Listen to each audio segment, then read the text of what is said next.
Hello everyone, Puyo Puyo here, bringing you episode 4 of How to Chain in Puyo Puyo. Sorry for the delayed, one day, upload. I was supposed to upload this yesterday, but I think I'm gonna move the upload date for these episodes to Thursday. Because, I don't know, it just gives me more time to, think. So, right now, we are going to be doing the keychain and going over weak points. So, what is the keychain? Well, it kind of looks like this. I may be saying it looks very, very similar to the sandwich chain. And that's because it's a long lost cousin. If you remember, the sandwich chain looks like this. And see, they're very, very similar. But the problem with the keychain is that it's not straightforward. You have to actually think about what you're doing. But there is a pattern to it, and I'll show you that. Let's erase all this. So why am I doing that? I'm just going to put all clear. And we are going to start off this keychain. We're showing you the 3 chain. Messed up already. How about that?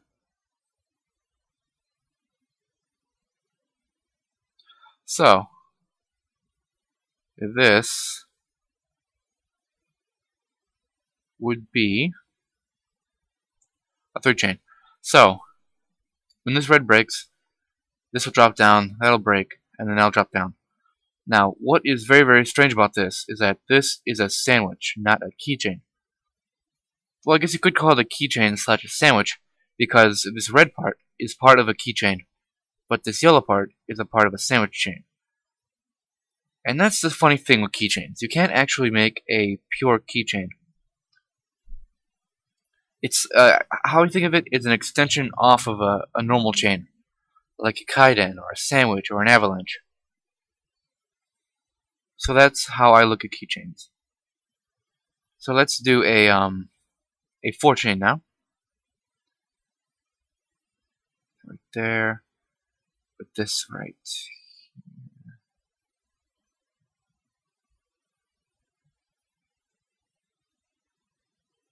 And then this would be a 4 chain. And by now you could probably guess a pattern. When this red breaks, this drops down. When this blue breaks, that drops down, and that pops, and that's a 4 chain. What we also notice is that there's 3 on top. 3 green on top, 1 green on bottom.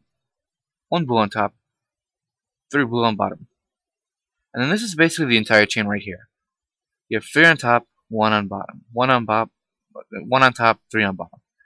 And then that's how you think of it. That's how you construct it.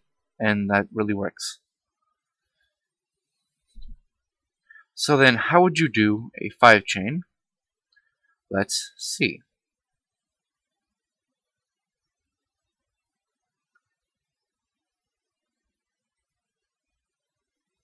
So look, 1 on bottom, 3 on top, 3 on bottom, 1 on top, 3 on top, 1 on bottom, and then there. And if you notice that this is a sandwich chain right here. As I told you before, it's kind of keychains are dependent upon other chains, so you have to learn the other chains before you learn the keychain. It's kind of advanced that way. And this when the spread breaks, the yellow drops down, pops the blue, pops the purple, pops the green. Now, the bad thing about this is if you started from right here, there is virtually no way that you can consistently get off more chains off of this. Well, I guess you could take a kaiden and then use that. But not many players use this. Let's see what a 6 chain will look like. You have to start all the way over here to get the most out of your keychain. So 1 on bottom, 3 on top. 3 on bottom, one on top,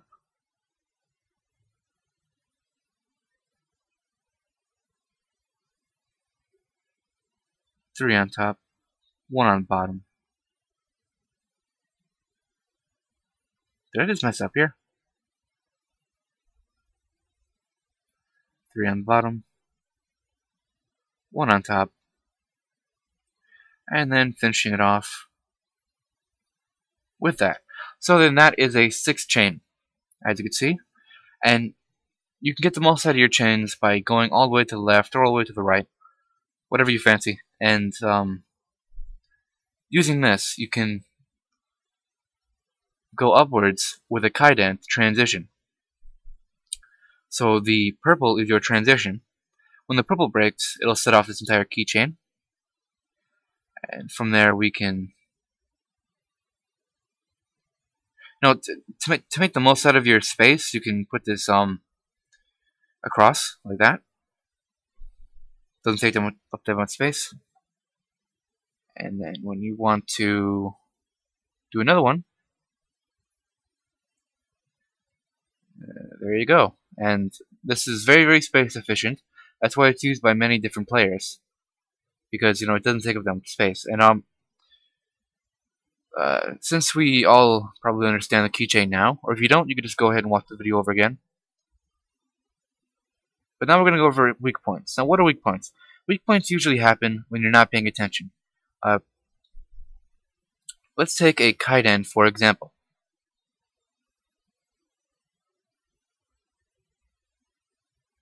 Okay, so let's say you have this, but instead of putting the blue, you put a yellow. So this is the weak point in the chain, right here. What is a weak point? It is a weak point that completely hinders your chain from going off.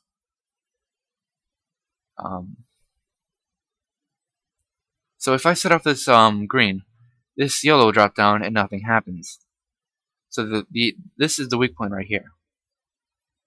Let's take a more sophisticated example with the Avalanche. Now, you know the Avalanche.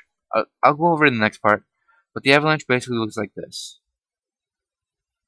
3 Puyo going across, and then you have that, well, not that exactly, but that, and instead of having a yellow, because of course when you pop the blue, you pop the red, then pop the purple, and then you'll need to pop the yellow to get off your full chain.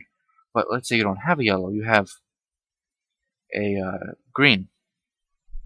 The green is the weak point in the chain because it hinders your chain from going off completely. And you can have the yellow up here, and that really screws you up. Let's take an example of the sandwich. Now the sandwich can get a weak point extremely easily because it is just so... you have to be completely color concentrated for you to pull it off successfully.